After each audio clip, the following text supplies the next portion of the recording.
Live from Fargo and serving you on TV, online, and on the go. This is Valley News Live at 6. This is an awful, horrible tragedy, but to cherry pick the facts so as to protect the police officers, that's what appears to have been done here. And, Criminal charges will not be filed against the police officers who arrested a Valley City man who later died in custody. Today, a special assistant prosecutor for Barnes County released a memo saying it will not charge anyone with a crime surrounding Warren Lindvold's death. The 72-year-old was in the custody of the Barnes County Correctional Center after officers arrested him on July 15th for suspected DUI. Lindvold died July 21st from a fracture of his cervical spine. The memo implies the fracture was due to a fall before Lindvold was arrested, as well as his chronic medical condition which affected his spine. But the attorney working with the Lindvold's family tells Valley News Team's Veronica Marshall that can't possibly be right. Veronica? Mike, Cash Allen, who represents Lindvold's family, says the video from the arrest and the words of the law enforcement officers themselves prove that Lindvold's injuries didn't happen until after he was arrested. In dash cam video from Lindvold's arrest, you can see him stand and walk, even reach into his car to get his registration for the officer. But once the handcuffs come on, you can see Lindvold complain of pain, and you can hear him tell officers about his spinal condition, which doesn't even allow him to turn his head. At one point, the officer puts Lindvold in a submission hold, and later you can see officers dragging him. By the time he reaches the jail, it looks like Lindvold is unable to walk without help. In addition to the video, Allen says the officers' own statements in the memo show Lindvold was fine until they intervened. Hennig goes on to say to Warren at the Barnes County Jail, "You were standing there just fine, Warren. Put the handcuffs on. When told under arrest, instantly you couldn't stand." So the officers here, both of them, assert that Warren didn't have a problem prior to his arrest. The problem came after he was arrested. And that's consistent with all the video and all the facts that I'm seeing. Allen says when the whole story comes out, he believes justice will be done for Warren Lindvold and his family. In the meantime, the family is considering whether or not to go after the Valley City police officers and the Barnes County Correctional Center in civil court. Andrea? All right, thank you, Veronica. Tonight on Valley News Live at 10, an exclusive look at Lindvold's time at the Barnes County Correctional Center.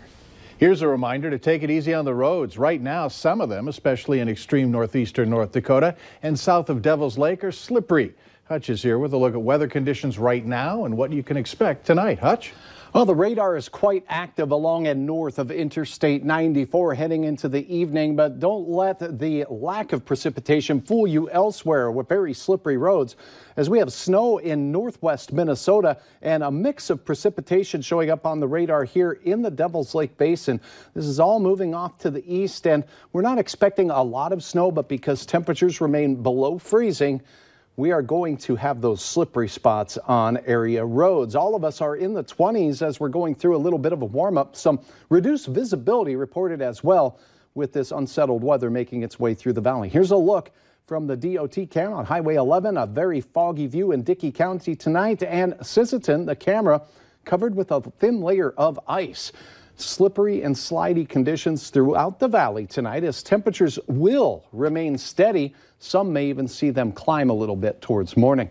All of this stuff is a result of some warmer air trying to push in. I'll have details on that warm up, and we'll take a look ahead at another significant storm that could infect much of the Central Plains here in a few minutes. All right. Thanks, Hutch. 2 people are behind bars for allegedly leaving a baby out in the cold. Keisha Shaw and Peter Owlboy are being held in Devil's Lake on a charge of reckless endangerment. Investigators say the 3-month-old was left in a car seat on the driveway of a home in Devil's Lake after the couple got into an argument on Thanksgiving and left. Police say they got a call from a relative saying the infant had been sitting outside alone. That baby boy is now in protective custody. One man was arrested this morning for allegedly breaking into a Fargo home. Police say it happened around 7:50 in the 400 block of San Juan Drive South. A caller told authorities that they saw 18-year-old Ethan Xavier Kuchera with a gun breaking into a home. Police set up a perimeter and found Kuchera hiding in a garage. He was arrested for burglary. Police want you to know about a high-risk sex offender who's living in Horace. Police say David Lilly Jr. is living at 22 Horseshoe Bend Trailer Court. Lilly is 5'8", 195 pounds with black hair and brown eyes. Court documents state that when Lilly was 26 years old, he had sex with a 13-year-old girl. Days after the offense, Lilly allegedly contacted the girl and said he would kill her family if they didn't get married. The documents also state Lilly threatened to kill the girl if their relationship were to end. A daycare provider in Crookston is now facing charges after a family member says a child came home with multiple bruises. Court documents say 43-year-old Kristen Altpeter was watching a 4-year-old girl at this past June. When the child's aunt came to pick him up, she noticed bruises and took him straight to the hospital. Altpeter allegedly told the aunt she grabbed the child's arms when he was walking away from her. She's been charged with malicious punishment of a child. The owner of Lidgerwood's only grocery store says he hopes he'll be able to get his business back up and operating soon. Firefighters arrived on scene around 6 this morning and found black smoke coming from the Lidgerwood market. When they got inside, they learned the fire came from the office. The building has extensive smoke damage. The store wasn't open at the time of the fire and no one was hurt. There's no word yet on what caused the fire. Every second a flare burns in North Dakota's oil patch, the state loses on a chance to capture and sell natural gas in the market. The state is continuing to work to capture more gas, but workforce shortages are slowing down progress. Now the Industrial Commission is changing flaring rules, and some are not happy with it. Andrew Horn reports. It's something Western North Dakota and the Fort Berthold Indian Reservation see every day. Everywhere you turn here, everywhere you look, there's flares. And the rules for flares are changing again. If you're in the process of building a plant, you're connected to companies that are building some plants, we think we should give you the flexibility to continue to encourage that investment. The Industrial Commission voted to add exceptions for flaring rules, including if operators are already curtailing production because of construction and using gas for storage or enhanced oil recovery. But Lisa DeVille, who lives in Mandaree near a flare, says the amount of flaring gave her and her husband a respiratory illness similar to other oil field workers.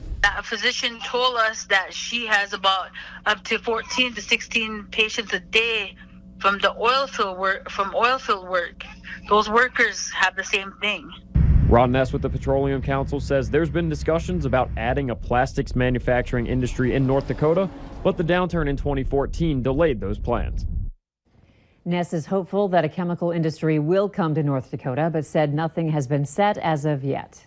Later on Valley News Live at 6, an update on the cause of that deadly plane crash that killed 3 near Mandan. Up next, we catch up with Congressman Kevin Cramer as he transitions from the House to the Senate.